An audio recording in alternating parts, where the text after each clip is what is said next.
கிரியாஸின் அதிரடி ஆடி சேல் 70% வரை தள்ளுபடி. கிரியாஸ், இது நம்ம ஃபேமிலி. சட்டப்பேரவையில் தாக்கல் செய்யப்பட்ட தாவேக அரசின் முதல் பட்ஜெட் மீதான விவாதம் இன்று தொடங்க இருக்கிறது. மேலும் இன்றைய பேரவை நடவடிக்கை குறித்து செய்தியாளர் பாஸ்கர் இணைஞ்சிருக்காரு, பேசலாம். பாஸ்கர், இன்னைக்கு சட்டப்பேரவையில் என்னென்ன நிகழ்வுகள் நடைபெற இருக்கிறது, தற்போதைய சூழலை பதிவு பண்ணுங்க.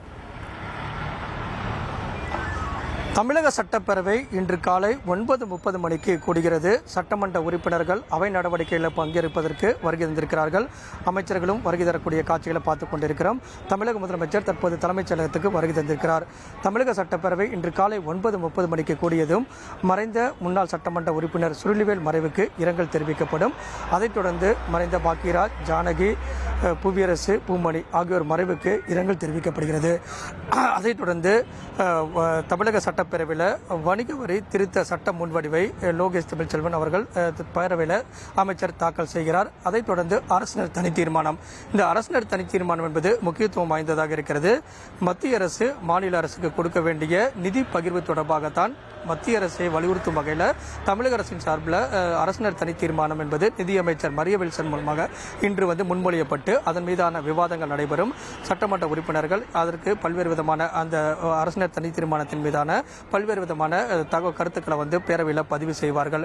அதற்கு பிறகு அந்த தீர்மானம் நிறைவேற்றப்படும். தீர்மானம் மத்திய அரசுக்கு அனுப்பி வைக்கப்படும்.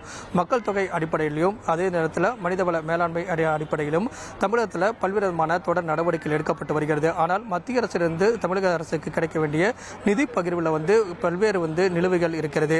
இதை சுட்டிக்காட்டி மத்திய அரசிடமிருந்து வரக்கூடிய நிலுவைத் தொகையெல்லாம் விடுவிக்க வேண்டும் என்பதை வலியுறுத்தும் வகையிலும் கூட்டாட்சி தத்துவத்தின் அடிப்படையில் மத்திய அரசு மாநில அரசுக்கு நிதி பகிர்வை எந்த விதத்திலையும் குறைக்கக்கூடாது என்பதை வலியுறுத்தும் வகையில் இந்த தீர்மானம் என்பது முன்மொழியப்பட்டு அதன் மீது விவாதம் நடத்தப்பட்டு தீர்மானம் நிறைவேற்றப்பட்டு மத்திய அரசுக்கு அனுப்பி வைக்கப்பட உள்ளது. இன்று தமிழக சட்டப்பேரவையில் பட்ஜெட் மீதான விவாதம் என்பது நடைபெற உள்ளது.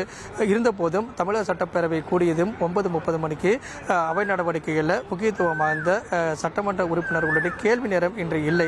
இருந்தபோதும் நேரமில்லாத நேரத்தில் எதிர்க்கட்சிகள் காவேரி விவகாரத்தை எழுப்பதற்கு திட்டமிட்டிருக்கார்கள். ஆனால் அஜெண்டாவில் இன்றைய அவை நடவடிக்கையில் காவேரி விவகாரம் விவாதத்துக்கு எடுத்துக் கொள்ளப்படுவதற்குண்டான வாய்ப்புகள் இல்லை. அரசினர் தனி தீர்மானத்தை முன்மொழிந்து அதன் மீதான விவாதம் முடிந்த பிறகு சட்டமன்ற உறுப்பினர்கள் பட்ஜெட் மீதான விவாதத்தில் பேசுவதற்கு வாய்ப்பு வழங்கப்படுகிறது. அதன் அடிப்படையில் 9 சட்டமன்ற உறுப்பினர்கள் அவை நடவடிக்கையில் பங்கேற்று இந்த பட்ஜெட் மீதான விவாதத்தில் பேச உள்ளார்கள். அந்த வகையில் காரசாரமான விவாதங்கள் பட்ஜெட் மீதான விவாதத்தின் போது இடம்பெறும். காவேரி விவகாரத்தை எதிர்க்கட்சி குறிப்பாக திமுக எழுப்ப திட்டமிட்டிருக்கிறது. ஆனால் அந்த விவகாரம் தொடர்பாக இன்று கவன ஈர்ப்பு எடுத்துக்கொள்ளப்படுமா என்ற கேள்விக்கு இன்று எடுத்துக்கொள்ளப்படுவதற்கான வாய்ப்பு குறைவாகவே இருக்கிறது. திங்கட்கிழமை காவேரி விவகாரம் தொடர்பான கவன ஈர்ப்பு எடுத்துக்கொள்வதற்கான வாய்ப்புகள் அதிகமாக இருக்கிறது. பட்ஜெட் மீதான விவாதம் இன்று தொடங்குகிறது. 12ஆம் தேதி பட்ஜெட் மீதான விவாதத்துக்கு பதிலுரையை நிதியமைச்சர் மற்றும் மேலாண்மை துறை அமைச்சர் ஆகியோர் வழங்க உள்ளார்கள். அந்த வகையில் பட்ஜெட் மீதான விவாதம் என்பது இன்று தொடங்குகிறது. விவரங்களுக்கு நன்றி பாஸ்கர். கிரியாஸின் அதிரடி ஆடி சேல் 70% வரை தள்ளுபடி. கிரியாஸ், இது நம்ம ஃபேமிலி.